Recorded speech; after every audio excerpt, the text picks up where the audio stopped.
Dans un petit village reculé, où les pierres des maisons semblèrent porter le poids des siècles, vivait Aïcha, une jeune fille au visage lumineux mais marqué par la pauvreté. Ses yeux brillaient d'une innocence rare, et malgré la rudesse de sa vie, elle n'avait jamais cessé de placer sa confiance en Allah. Orpheline, depuis son enfance, elle vivait avec une tante malade, trop faible pour travailler. Aïcha passait ses journées à s'occuper d'elle, à réciter le Coran et à chercher de quoi survivre. Dans ce village, il existait une légende que tous craignaient. À l'entrée d'un champ déserté se trouvait un vieux puits de pierre, sombre et profond. On disait que nul n'osait y puiser de l'eau, car depuis des générations, des voix étranges en émergèrent la nuit. Certains affirmaient entendre des pleurs, d'autres des promesses de richesse. Les anciens racontaient que ce puits était maudit, car il avait été témoin d'un drame ancien, celui d'une jeune fiancée morte tragiquement la veille de son mariage. Depuis, le lieu était devenu un abîme d'âmes perdues. Un soir, alors que la cruche d'Aïcha était vide et que sa tante réclamait de l'eau pour ses médicaments, la jeune fille se trouva contrainte de s'approcher du puits maudit. Ses pas résonnaient sur la terre sèche, et le vent semblait chuchoter des avertissements. Arrivée devant les pierres couvertes de mousse, elle sentit un frisson glacer son dos. Mais ses lèvres murmurèrent doucement « Bismillah » et elle laissa glisser son seau dans les profondeurs.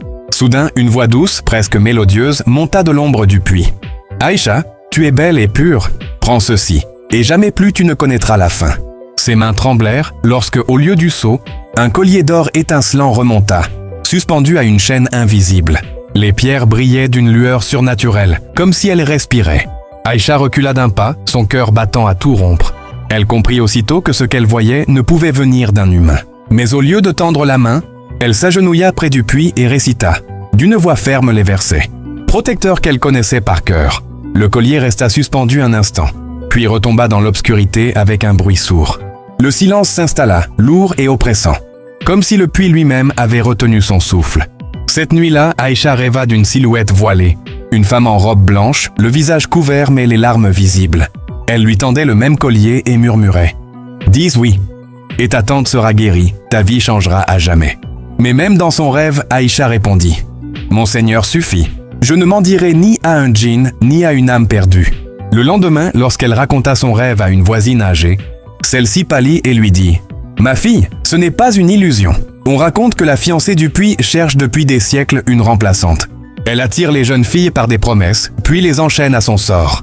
Beaucoup ont disparu ainsi. » Aïcha sentit un poids s'alourdir dans sa poitrine. Elle avait échappé une première fois, mais elle comprit que ce n'était que le début de son épreuve, car le puits ne libérait jamais une proie qu'il avait choisie. Les jours suivants, Aïcha tenta d'éviter le puits. Elle puisait son eau plus loin, dans une source claire, bien que le chemin soit long et dangereux. Pourtant, chaque nuit, les rêves revenaient. La silhouette de la fiancée voilée l'attendait, ses mains couvertes de bijoux d'or et ses yeux cachés par un voile sombre. Sa voix résonnait comme une mélodie lointaine. « Pourquoi refuses-tu, Aïcha? Je ne veux que ton bonheur. Avec moi, ta tante marchera de nouveau. Tes vêtements seront de soie. Et plus jamais tu n'auras faim. » Aïcha s'éveillait en sueur, le cœur lourd mais la conviction ferme. Elle récitait aussitôt Ayat al-Kursi, implorant la protection d'Allah contre toute tentation. Pourtant, elle savait que l'entité du puits devenait plus insistante. Un soir, alors qu'elle revenait des champs, elle aperçut quelque chose d'inattendu. Devant sa porte, un panier rempli de dattes, de pain et d'herbes médicinales l'attendait. Elle regarda autour d'elle, mais personne ne se trouvait dans la ruelle. Ses mains hésitèrent. Était-ce un acte de bonté d'un villageois ou bien une ruse de l'esprit du puits? Sa tante, affaiblie, la supplia de garder ses provisions. Mais Aïcha posa le panier sur la terre battue et leva les mains au ciel. « Ô Allah, si cela vient de toi, accorde-nous de le recevoir. Mais si cela vient d'un autre, protège-nous de ces pièges. » À ce moment, un vent violent souffla et renversa le panier, dispersant la nourriture dans la poussière. La tante gémit de faim, mais Aïcha sentit au plus profond d'elle-même que cette épreuve n'était pas ordinaire. La nuit suivante, les murmures s'intensifièrent. Elle n'avait pas besoin de dormir pour les entendre. Allongée près de sa tante endormie, elle perçut une voix qui s'élevait depuis l'extérieur. « Aïcha, tu me refuses encore? Regarde-moi, je n'ai pas été enterrée comme les autres. On m'a arraché ma vie la veille de mes noces. Mon voile est taché de larmes depuis des siècles. Je cherche une sœur, une héritière, une compagne qui partagera mon sort. » Aïcha trembla, mais elle ne répondit pas.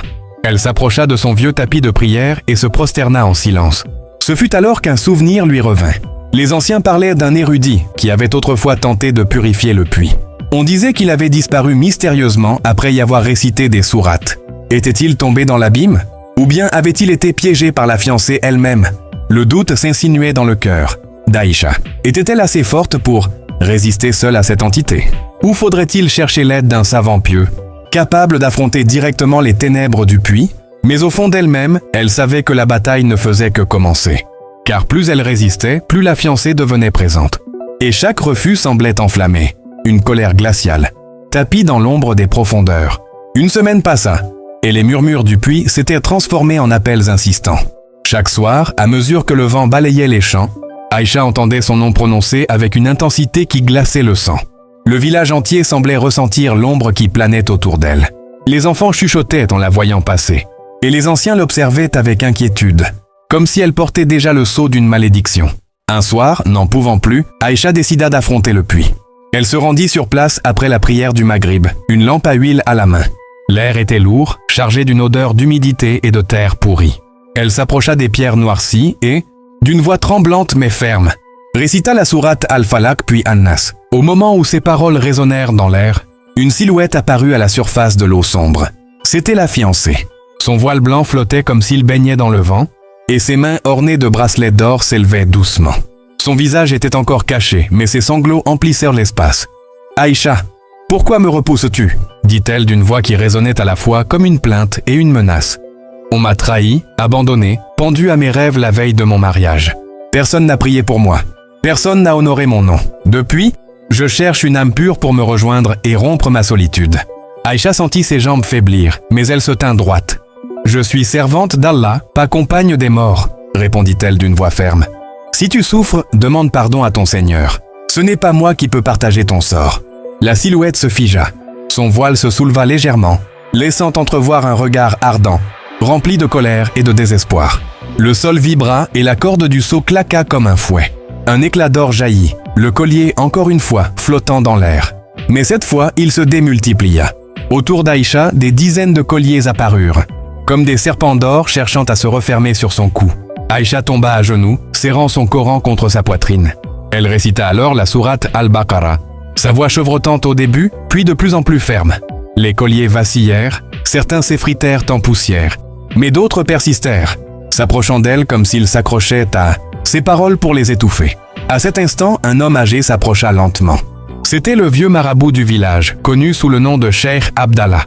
Ses pas étaient lents mais assurés, et dans sa main brillait un chapelet qu'il faisait tourner, avec une régularité implacable. « Ma fille, ne crains rien », dit-il, sa voix résonnant dans l'obscurité. « Les promesses des djinns sont des chaînes, mais la parole d'Allah brise toutes les chaînes. » Il leva sa main vers le puits et commença à réciter à haute voix Ayat al-Kursi.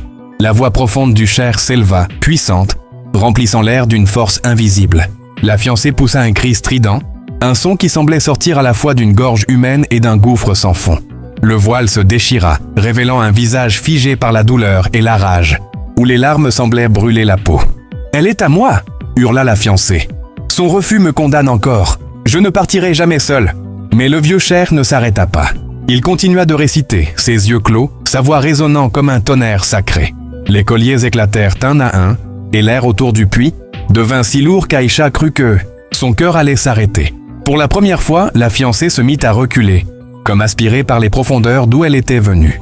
Mais avant de disparaître, elle tourna son regard brûlant vers Aïcha. « Tu crois m'avoir vaincu, mais tu ignores la vérité. Ce puits ne renferme pas une seule âme. D'autres attendent. Et toi, Aïcha, tu es déjà liée à moi. » Le cri de la fiancée résonna longtemps dans la nuit, avant de s'éteindre dans l'abîme du puits. Le silence revint, mais il n'était pas apaisant. L'air semblait encore chargé d'une présence invisible, comme si l'ombre guettait, prête à ressurgir. Le cheikh Abdallah posa sa main ridée sur l'épaule d'Aïcha, qui tremblait encore, le Coran serré contre elle. « Ma fille, dit-il d'une voix grave, ce que tu as vu n'est qu'un fragment de ce que cache ce lieu. La fiancée n'est pas seule. Ce puits a été scellé jadis par la magie noire d'un sorcier, qui a sacrifié des vies pour nourrir des djinns rebelles. Depuis, les âmes errantes s'y agitent, piégées entre deux mondes. » Aïcha baissa les yeux, ses larmes coulant sur ses joues. « Pourquoi moi, cheikh? Pourquoi me choisir, alors que je ne cherche qu'à servir Allah et à prendre soin de ma tante ?» Le vieil homme soupira. « Parce que les ténèbres convoitent toujours la lumière, et ta foi, même fragile, éclaire ce que d'autres ont oublié. Mais sache ceci, Celui qui place sa confiance en Allah n'est jamais seul. Il leva alors ses mains et récita longuement, inondant l'air de sourates protectrices. Puis il fit signe à Aïcha de l'imiter. Ensemble, ils récitèrent à l'unisson. Le vent s'éleva, tourbillonnant autour du puits. Une lumière blanche jaillit, non pas de la lampe qu'elle portait, mais du ciel comme un éclat de miséricorde. Alors, un dernier gémissement monta du fond des ténèbres. Un cri à la fois de douleur et de libération. Le voile de la fiancée se dissout dans l'air, et avec lui, les chaînes invisibles qui s'accrochaient à Aïcha. Le puits trembla, ses pierres anciennes se fendirent, et l'eau qui stagnait depuis des siècles se tarit. Le cheikh déclara d'une voix ferme « Alhamdulillah, le puits est scellé par la parole d'Allah et plus aucun djinn ne pourra en sortir. Mais n'oublie jamais, Aïcha, l'ennemi ne vient pas seulement de l'invisible. Les plus grands pièges naissent des faiblesses de notre propre cœur. » Aïcha essuya ses larmes. Son âme, bien que secouée, se sentait allégée. Elle remercia Allah d'avoir envoyé de l'aide au moment où sa foi vacillait. En rentrant chez elle, elle trouva sa tante plus reposée que jamais. Son souffle plus calme, comme si la prière avait apporté une guérison subtile. Cette nuit-là, avant de s'endormir, Aïcha répéta une dernière fois les versets protecteurs. Son cœur battait encore vite, mais elle savait désormais qu'aucune promesse, aucune richesse, aucune voix séduisante ne valait plus que la lumière d'Allah. Car l'histoire de la fiancée du puits n'était pas seulement une légende. C'était une épreuve. Et Aïcha avait appris qu'en face des ténèbres invisibles, seule la foi véritable pouvait délivrer. Et depuis ce jour, plus jamais le puits ne parla. Mais les anciens murmurent encore que, certaines nuits, on peut entendre au loin une voix plaintive, une voix qui cherche toujours une âme pure, mais qui se brise à chaque fois contre le rempart invisible de la foi.